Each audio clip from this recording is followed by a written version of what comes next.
বন্ধুরা, আজও আমি অভয় বাণী অল্প কিছুটা পড়ার চেষ্টা করছি। জয় গুরু অভয় বাণী। হরে কৃষ্ণ কৃষ্ণ কৃষ্ণ হরে হরে, হরে রাম রাম রাম হরে হরে। ওরে প্রিয়তম, আমি তোকে কত ভালোবাসি জানিস? তোর আকাঙ্ক্ষা পূর্ণ করে নিরাকাঙ্ক্ষা করার জন্য যখন তুই যা চাস, আমি তখন তাই লয়ে তোর কাছে আসি।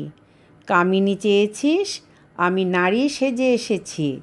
এই সব তুচ্ছ কামনা করে জন্ম জন্মান্তর শুধু কাঁদছিস, তাই ডাকছি।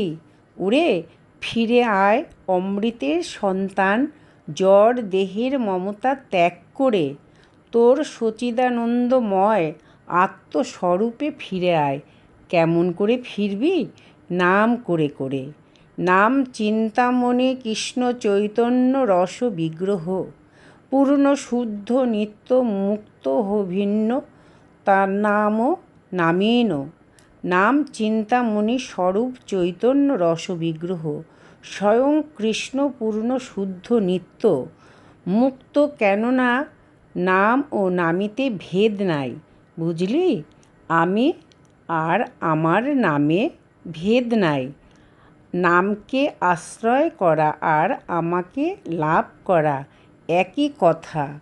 কেবল নাম কর, তোর রোগ শোক দুঃখ জ্বালা অভাব কিছু থাকবে না। তুই পরমানন্দময় হয়ে যাবি। আমার পূর্ণ নাম সংকীর্তন মহাপাতক নাশ করে, কামীকে সর্বকাম ও ভক্তকে প্রেম দান করে।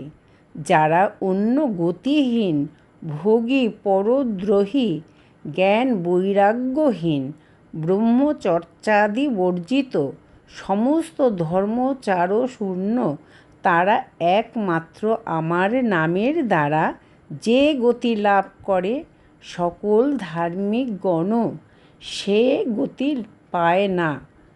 ওরে প্রিয়তম, তুই বড় মিষ্টি নাম করিস, আমার খুব ভালো লাগে। তাই তোর কাছে থাকি আর বলি, নাম কর নাম কর। ওরে নিশ্চিন্ত মনে উচ্চ কণ্ঠে নাম কর। ওরে নিশ্চিন্ত মনে উচ্চ কণ্ঠে নাম কর। হরে কৃষ্ণ কৃষ্ণ কৃষ্ণ হরে হরে, হরে রাম রাম রাম হরে হরে। মা ভৈ মা ভৈ মা ভৈ। জয় জয় সীতারাম। তোমার চরণে অনন্ত কোটি প্রণাম প্রভু। ভুল হলে ক্ষমা করো।